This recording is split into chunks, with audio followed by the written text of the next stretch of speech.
experience of feeling miraculously known. After our wedding, after our reception, after we'd driven slowly down the gravel laneway and away from the white tent in the backyard of my parents' farm, me waving to the knots of guests still mingling with their plastic cups of lemonade punch out on the lawn between the barn and the gnarled old apple trees of my childhood summers, I'd turn to him, the man whose name I now shared. I'd smiled long and happy in the dark. This was the beginning. In the beginning, in our beginning, there was hope. There was a honeymoon. There was a used Ford Taurus, and there was a gym bag of his t-shirts in the trunk alongside the suitcase I'd bought for my first year of university. Now it was packed with the silk robe and lingerie my mama and I had picked out and folded up carefully for this honeymoon of dreams come true, a time once meant to be a whole month long as it takes for the moon to wane and wax anew. Sure, we were just two dirt-poor kids who didn't have the luxury of any 2 pennies to rub together, who couldn't even dream of running away to some rustic mountain hideaway or some posh, sun-drenched resort.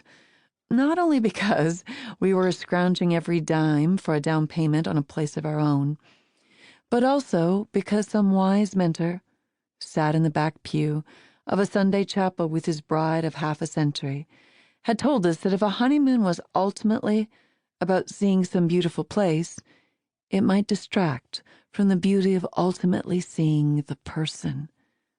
So we'd made up our minds, and our frugal pockets sealed the deal. We'd just drive 45 minutes of gravel country roads up to the lake, the same lake where, as kids, we'd known Sunday afternoon picnics of fried chicken, the same lake we'd known our whole lives. We'd sit at the water's edge and begin our life together there. We'd book some motel that was easy on the wallet, that was still near the water, and maybe, if we slid open a janky window and craned our necks, we'd even hear the lake, the promise of waves coming again and again, all night long, to kiss old wounds and wash all things clean, and we would begin to become one. But I had absolutely no idea that every honeymoon, one with a mate, a job, a child, a dream, a hope, murmurs an earnest warning of its own. Every moon wanes. The moment the moon is finally full, it immediately begins to wane. This is the way things are. This is the rhythm of being.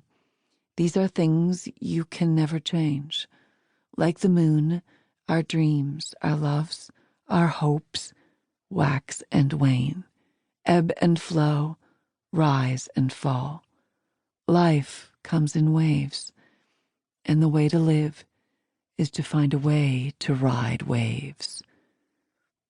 Under the stillness of stars on the 25th of June, right there under the rising and falling and waving shape of Cassiopeia, we drive away from our farmyard reception.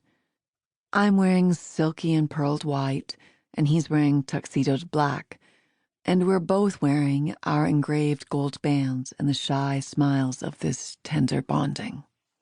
And the moon orb over our matrimonial heads and the bowed heads of the wheat fields to the west is already waning gibbous. We marry. We honeymoon on a waning moon. The plans of mice and newlyweds.